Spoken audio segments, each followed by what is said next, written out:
Director, the floor is yours. All right, thank you, Commissioner. Good morning, County Administration and Commissioners. I'm Rob Young, your Human Resources Director. With me today are Sue Hamilton and Jody Lease, the Assistant Directors, and our Senior Budget Analyst, Maria Marshall. As a support agency to the other 12 Board of Commissioner agencies, our focus in human resources is mostly inward to assist other agencies with all matters related to their employees. By providing quality employment services to the agencies, they in turn can focus on their representative office operations. Although our focus is inward, our first efforts to recruit quality employees is outward to our local community. The overwhelming number of our employees are from right here in Franklin County, in excess of 80%. In recent years, we've increased our participation to local job fairs and publications. One of our new job fairs this past year was the Central Ohio Stand Down. Here we interacted with veterans seeking employment opportunities.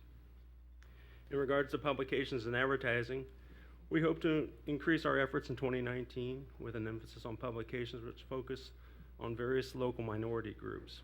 By this effort of economic inclusion, we can better ensure our contact with the diverse community which is Franklin County. One of our strategic initiatives is to recruit, retain, and develop high-performing employees in order to improve the quality of services provided by the Board of Commissioner agencies. In recent years, we have made efforts to uniform and improve processes in all aspects of employment services. These include our employee handbook, training opportunities, hiring practices, and our performance review process, to name a few. A separate but related office function is the management of our Health and Wellness Program and the administration of the Franklin County Cooperative Health Improvement Program. As you know, the cooperative is much more than the Board of Commissioner employees. There are currently over 45 agencies or entities that participate in this program. The scope and the importance of our health and wellness programs continues to grow as the health of our employees and healthcare costs remain a national issue. Our office continues to adjust wellness programming to empower our employees to take control of their own health and balance that with various incentives to guide them to adopt healthy lifestyle behaviors. With your support in of our wellness program, Thrive On continues to have a positive impact on our employees and their families. Each of you have personally supported this program, and we greatly appreciate your support, involvement, and leadership. Now Jody and Sue will take you through our accomplishments and goals for 2018 and 19. Right. Good morning. Good morning. So we're going to talk about HR, and we're going to stick with the numbers. And while you can read them, of course, budgeted positions and current positions, the good news out of that is we are at under 10% vacancy rate, or 90% vacancy rate, 10% we're looking, and that's compared to a 27% industry standard, so we're well below and exceeding where we need to be as far as vacancy rates. We do 233 transfers and just tons of personnel actions, so there's lots of mobility once you enter into county employment. Because of our new system, we have reviewed nearly 10,000 applications for jobs, and we certainly get a diverse group of employees. We do 304 background checks and collected over 1,000 references, and we also are now doing the public records checks. We manage the FMLA applications, and we also share HR services with MORPC, the coroner, the Board of Elections, and the EMA. And this year we also negotiated 2 contracts, and we managed 3 for the county. So our next, as far as our accomplishments go, and thanks to you, we have our new recruiting software, which makes us paperless, and that is just a tremendous advantage to us, and we can now really improve our processes. Our personnel files are now actually digitized as well, so we're freeing up space as well as easier access to the records. We've actually improved our process time, meaning from the time somebody leaves to the time we have a person in the seat, by 62%, which is just incredible, and it really helps with that vacancy rate. We have implemented a new program this year called the Paid Family Leave. It was instituted after we got a grant and did a study, and we've had 38 employees take the time to have new babies and to adopt and to take care of spouses and children, so it's been met with a huge success. Right now the program offers 2 weeks of paid leave for those kind of pre-approved events.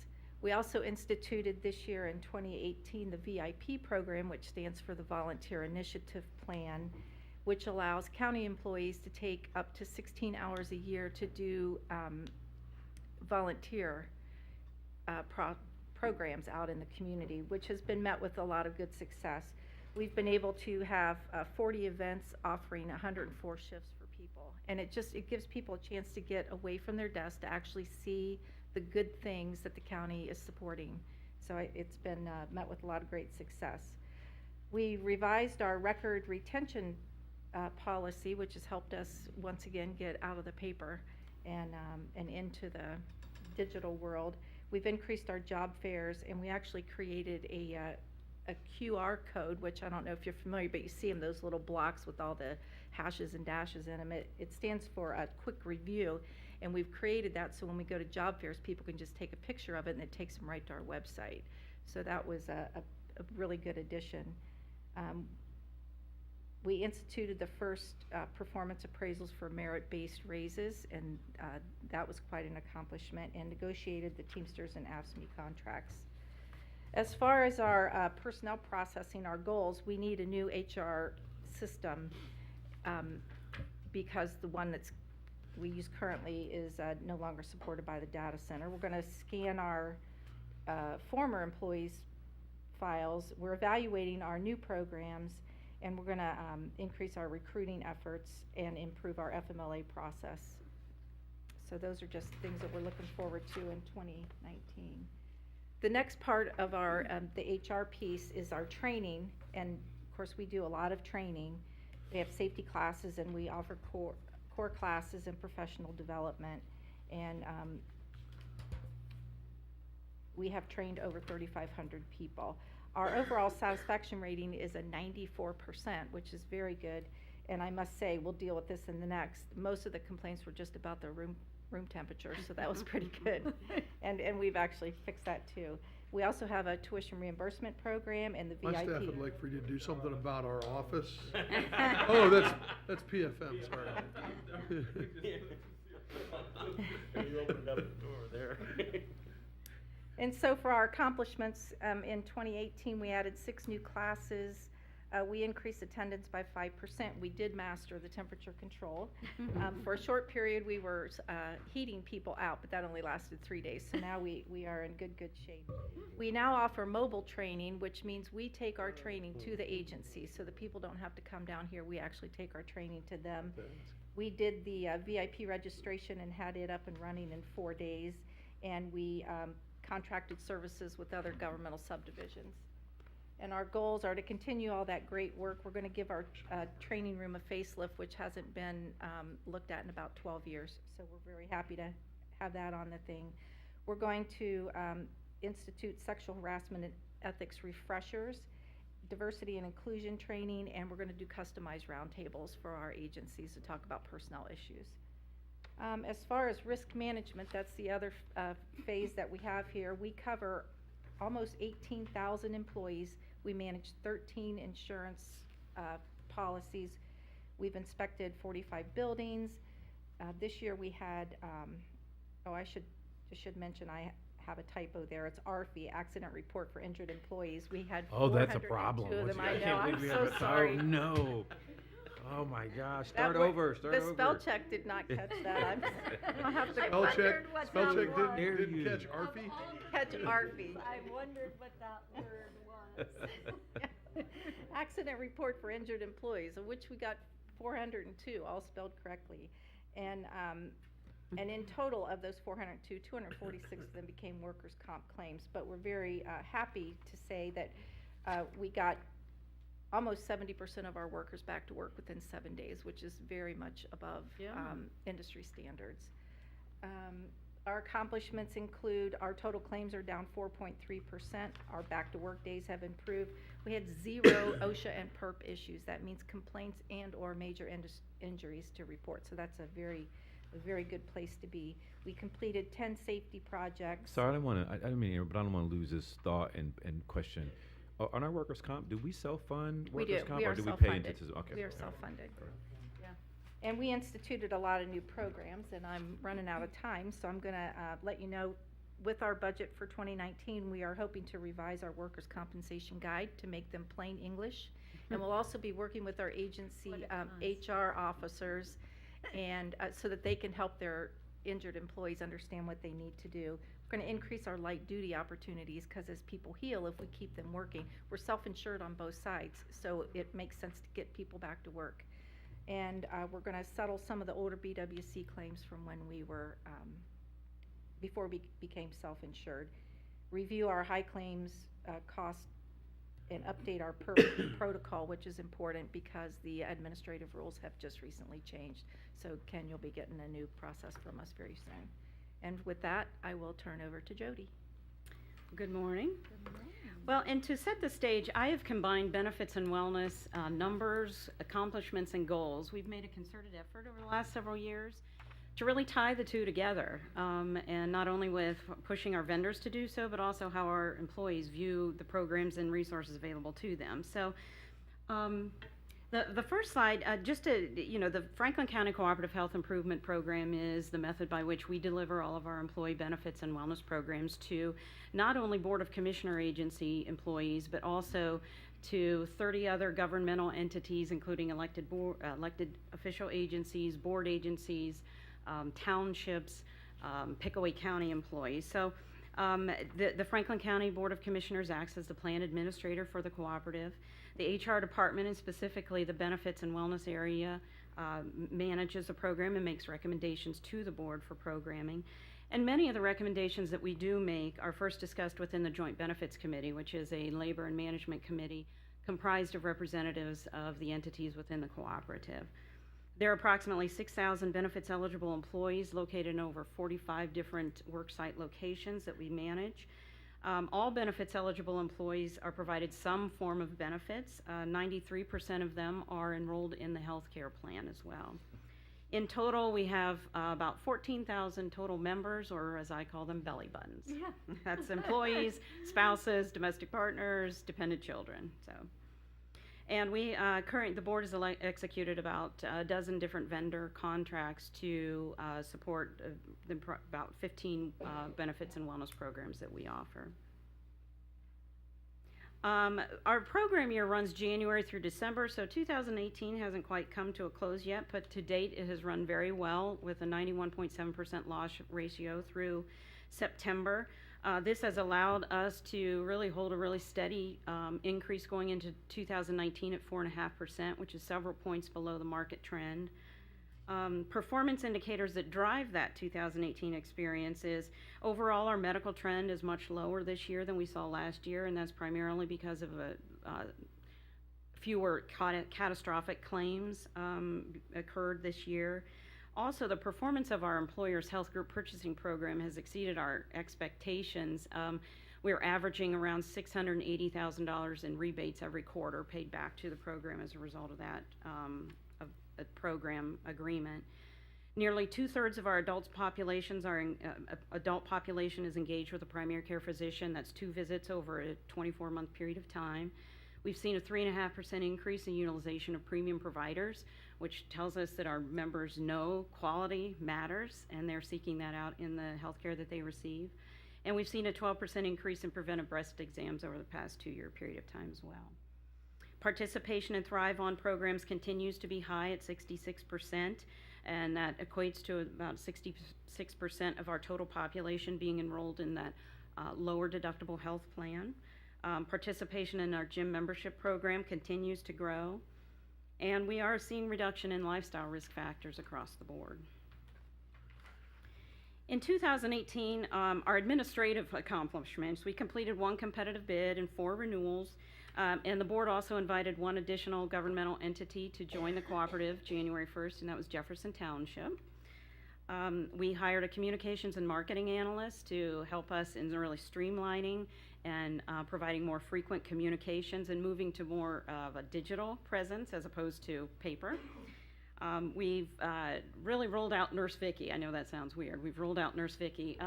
Vicky has really become familiar with a lot of our agencies and engaging the employees within those agencies and helping direct them to care not only at our medical vendor, which is who we attain Vicky through, but also to our other programs, and really providing one-on-one health coaching for our members if they so choose to do that. We've also processed, on average, about 40 life events, about 60 new hires, and 65 terminations every month. And life events are marriages, births, divorces, things like that. And we've streamlined and digitized our dependent eligibility verification process as well as our life insurance application process. From a programming perspective, and I brought this award here, we were named the second healthiest employer in Central Ohio in the large employer category by Business First.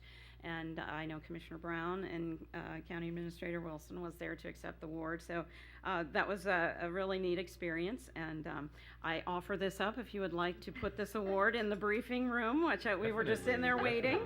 You're welcome to it. It just Absolutely. rattles a little bit, so anytime somebody walks by. But we expanded our activity in the community by participation in the African American Male Wellness Walk. A little soggy, but we did it. A little, it was Yeah. awful that day. Oh my gosh. And we actually had over 100 on-site educational, critical incident, and instructional sessions, drawing from our employee assistance programming as well as from our Thrive On resources. New programs in Your microphone go up? 2018. We had a diabetic, we introduced a diabetic and asthma support programs. Those are for those chronic conditions, our members suffering with those. An online weight management program, Real Appeal. A substance abuse hotline to try to counteract the marketplace where, you know, you have marketing firms out there trying to market these boutique treatment options, which aren't necessarily the best options for our members. And this was the first, 2018 was the first year that we implemented a dual plan option. And we are continuing to, as Rob indicated, empower our members and really making them responsible for their health. We had an additional activity. The 3 for 300 last year became the 4 for 300 this year. And we continue to offer many of the wellness programs that we have historically offered, the Great River Organics Market Bag, healthy pregnancy programs, mobile mammography, making flu shots accessible, and those are just a few of the programs that we continue to offer. Our goals in 2019, we have 4 competitive bids that will be starting. So that's a pretty heavy lift for us in 2019, as well as 2 renewals. And we will be executing claim audits for both our medical and our pharmacy programs. We will continue to focus on communication by diversifying the methods of outreach. And we're really hoping to engage with our agencies and providing them with more frequent communications and training in 2019. And we'll continue to identify opportunities that address the high cost and high utilization conditions within our population. This seems to be a constant year over year. Neoplasms or cancers, musculoskeletal weight issues, which is really an underlying condition to many of our chronic conditions, circulatory, diabetes, and tobacco. So we'll definitely be looking for additional opportunities and rolling those programs out in the next few years. New programs that we are for sure introducing in 2019 is Cancer Bridge. This is a concierge cancer resource provided through the James, which allows our members who have been diagnosed with cancer to access an oncology nurse and actually also connect with a world-class expert in their specific type of cancer. So that is, and they really promote attainment of second opinions. You really want to know that you're getting the best treatment when you're facing a cancer diagnosis. We are also working with our medical administrator to develop a very comprehensive musculoskeletal program that will address the full spectrum of musculoskeletal. So from those that are just entering PT to those that need a surgical procedure, with the end game identifying a centers of excellence for those that are facing surgical procedures to utilize. And additional weight loss and dietitian services. You know, we've seen a lot of improvement in our lifestyle risks. Unfortunately, weight is not one of them. So we know it's an underlying condition in everything we see as far as a chronic condition. And we'll be rolling out more programming in 2019 to try to address that in as many ways. You know, everybody approaches it differently, and it's just a matter of trying to meet everybody where they are and make them comfortable in their journey. And virtual visits. So we introduced medical virtual visits several years ago. In 2019, we will have virtual visits for our employee assistance program and behavioral health services. So you can sit on your own couch at home instead of a counselor's couch. So we're hoping that that really reduces the stigma that people have about attaining these types of services and makes it, will improve the utilization of that service, which I would always want to see that number go up. So overall, our programming will continue to focus on promoting the primary care physician engagement, increasing preventive care utilization, identifying quality providers and directing members to those providers, growing our wellness champion network, not only in the activity level, but also in size, and expanding agency-specific wellness programming through a grant program. So, you know, we know that agencies know their populations best. We've had agencies run their own, you know, win Biggest Loser contest and different programs like that. And we want to be able to support them in those efforts as well. So, thank you. All right. Let me just start off by saying that I think the HR department is one of my favorite departments. No offense to everybody else, but I think you all do a great job. I've been an employee at the city, state, and the county now, and I think by far this HR program is the best. And I think you guys do a great job with the wellness work, not the sort of the feel-good elements of it, but making it substantive and even quantitative. And I think that's important from our standpoint. And so, He says that to every department, just saying. no, I don't. No, I don't. Trust me, no, I don't.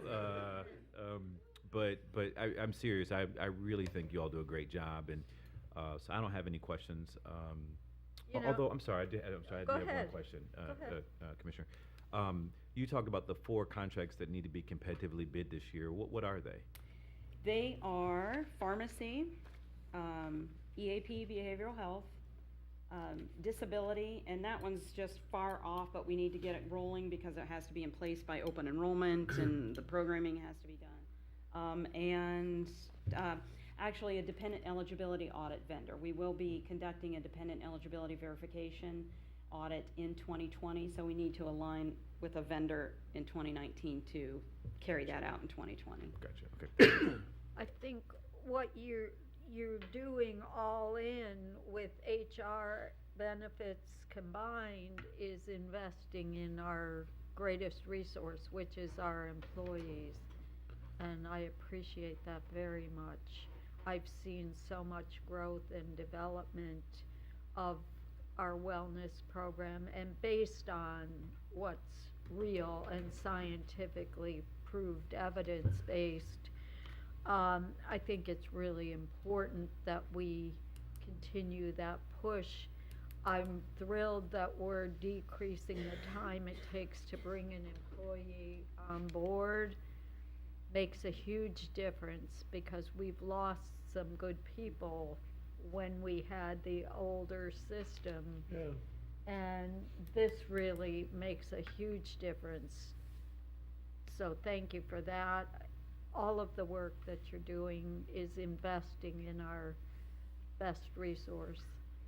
So Yeah, I thank don't have a whole lot of questions. I mean, I don't have any questions for wellness benefits. Jody and I have a special relationship because I have such a strange case that, you know, I have Jody on speed dial. And Yeah, I know, and I have her cell I know phone his number.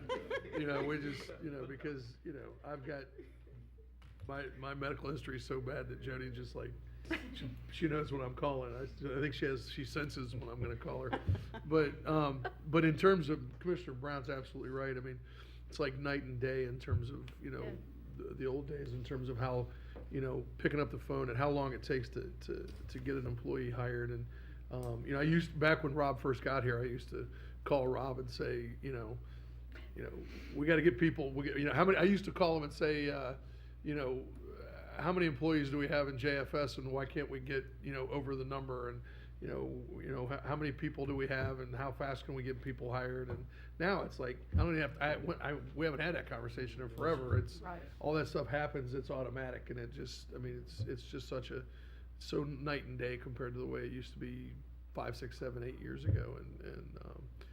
And so just really appreciate the way things are happening now and the way things are going, although you're got problems with your skirt there. He's got problems with his skirt. But, yeah. First world problem.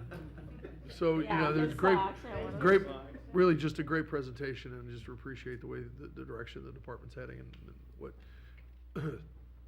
excuse me, what you guys have been able to accomplish. And, sorry, the presentation is Quick, fantastic. get him on the phone. Yeah. I have some Jody. Thrive on bottled water here.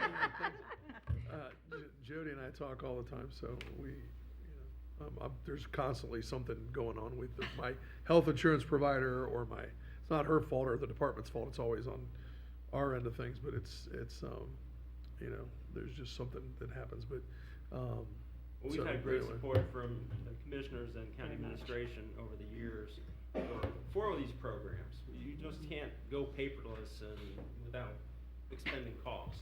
Yeah. All these things cost money. You've Right. invested in that, and we've improved processes, and we appreciate that. Well, and it's been our goal. I mean, we've said for the longest time, I mean, when we're in a competitive, we're not only competing with the private sector, we have to compete with our public sector counterparts. When you're in Franklin County, you compete with state government, federal government, Right. city government. And so, we see our benefits package, for instance, as being one of our strongest areas of competition. We had this conversation in my office not long ago. When you're dealing with millennials, they want to know what the paycheck looks like. They don't necessarily care what the benefits package looks like, and then they get married and start having kids.